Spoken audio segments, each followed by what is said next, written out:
Sepekan terakhir banjir merendam ribuan rumah di sejumlah wilayah Kabupaten Subang, Jawa Barat. Bahkan Jumat malam banjir Pamanukan ini meluas hingga ke jalan raya.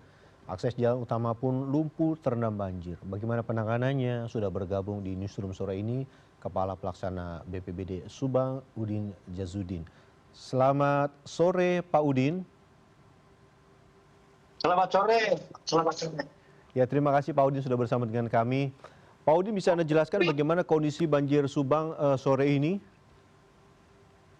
Kondisi banjir Subang sore itu salah Pak, yang tadi hari kemarin itu dari angka 800 mdpl ya, Sungai Cipadana, sekarang landai sudah 600,4. Jadi sudah aman, tapi kita tetap waspada karena kalau terjadi hujan deras, karena banjir ini adalah banjir dari Subang Selatan.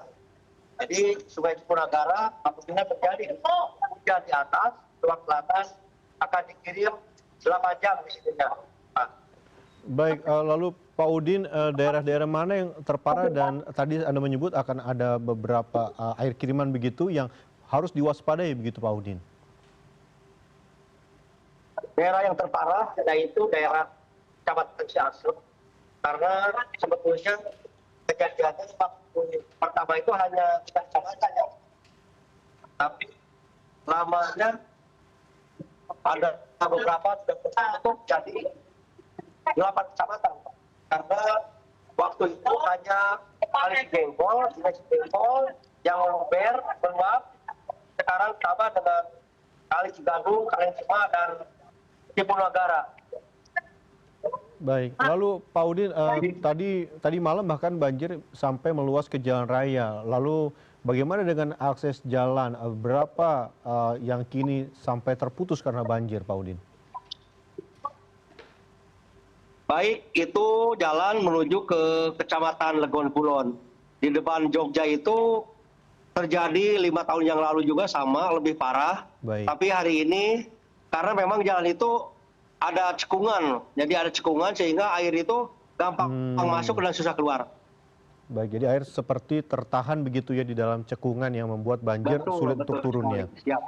Baik, lalu selain tadi ada beberapa cekungan yang membuat sehingga air sulit untuk akhirnya surut, apa yang menjadi faktor yang mempersulit penanganan banjir di Subang, Pak Udin?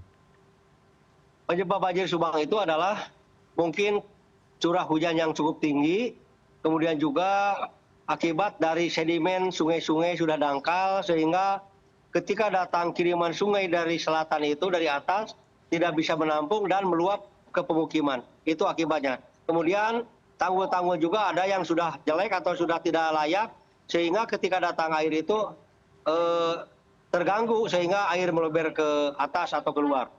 Baik, lalu hingga Sabtu sore ini Pak Udin, berapa jumlah warga yang harus mengungsi dari rumah mereka?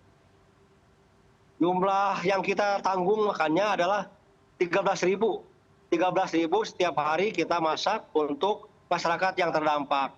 Jadi semua yang ada di flyover itu sebetulnya sudah dievakuasi ke satu tempat yang layak. Karena ini sangat riskan, di atas itu kan ada kendaraan besar. Betul. Apabila gagal teknologi jatuh, maka akan terjadi bencana yang lainnya. Betul, Dan timbul korban. Kemudian dari segi kesehatan, itu kan banyak nyamuk. Kemudian polisi udara, Bupati Subang sudah mengevakuasi, harus dipindahkan segera karena di tempat baru sudah layak dan siapkan makan minumnya. Baik, lalu Pak Udin, sebenarnya kan memang dari BPBD juga dari Bupati sendiri sudah menyiapkan tempat yang layak. Kenapa warga memilih untuk tetap tinggal di kolong jembatan jalan layang ini, Pak Udin? Alasannya karena memang katanya mau berdekatan dengan rumah, jadi takut rumahnya ada yang mengganggu. Kemudian juga mungkin ada hal lain lah. Ketika di jalan raya itu banyak yang lewat, kadang-kadang ada yang nyumbang ngedadak, mau kendaraan yang lagi ini melaju berhenti ngasih bantuan dan lain sebagainya, sehingga masyarakat mungkin antisipasi untuk kekurangan makanan padahal kita sudah suplai secukupnya gitu Pak. Baik, berarti untuk makanan sendiri tadi Anda menyebut ada 13.000 dan BPBD juga membantu untuk menyiapkan makanan bagi para pengungsi. Lalu sekarang apa yang paling dibutuhkan warga selain makanan, Pak Udin? Warga itu sebetulnya menuntut tidak mau banjir lagi. Oke, baik. Kita sebatas diberi makan 1 hari ya 2 kali, kemudian juga kecukupan kesehatan kita jamin ya. Tapi kan mereka yang lain tidak bisa melaksanakan akses, anak sekolah libur, sehingga mereka menuntut kepada pemerintah tidak mau banjir lagi. Pak Bupati sekarang sudah mengadakan rapat dan akan menindaklanjut. Ini kan wewenangnya sungai itu ada di BBWS ya, di Kementerian PUR Pusat. Baik. Sehingga wewenangnya ada di pusat, gitu Pak. Baik, lalu Pak Udin, ini kan sudah hampir 1 minggu begitu ya banjir yang ada di wilayah Subang. Dan ini juga tadi malam juga sempat meluas sampai ke jalan. Apa yang membuat banjir ini bisa terus sampai meluas begitu Pak Udin? Karena yang tadinya hanya sungai kecil, yaitu sungai Cijengkol ya, meluap ke Kecamatan Ciasem, kemudian Kalengsemas dan Cigadung, meluap ke Pamanukan, tapi sekarang malah meluas sungai Cipunagaranya, jadi meluap juga. Itu Cipunagara itu sungai terbesar, penyumbang terbesar dari Subang Selatan. Apabila hujan 1 hari 1 malam tidak berhenti, 8 jam akan dikirim ke Pantura. Inilah buktinya Pak, gitu. Baik, lalu apakah ada faktor lain seperti misalnya sampah atau misalnya ada penumpukan sedimen di sungai yang membuat sungai akhirnya meluber begitu Pak Udin? Betul. Pak Bupati juga menghimbau kepada masyarakat agar tolong sadar masyarakat, jangan membuang sampah di mana saja, karena ini akibatnya. Diajar hidup itu adalah hidup sehat, tertib, supaya kita hidup nyaman.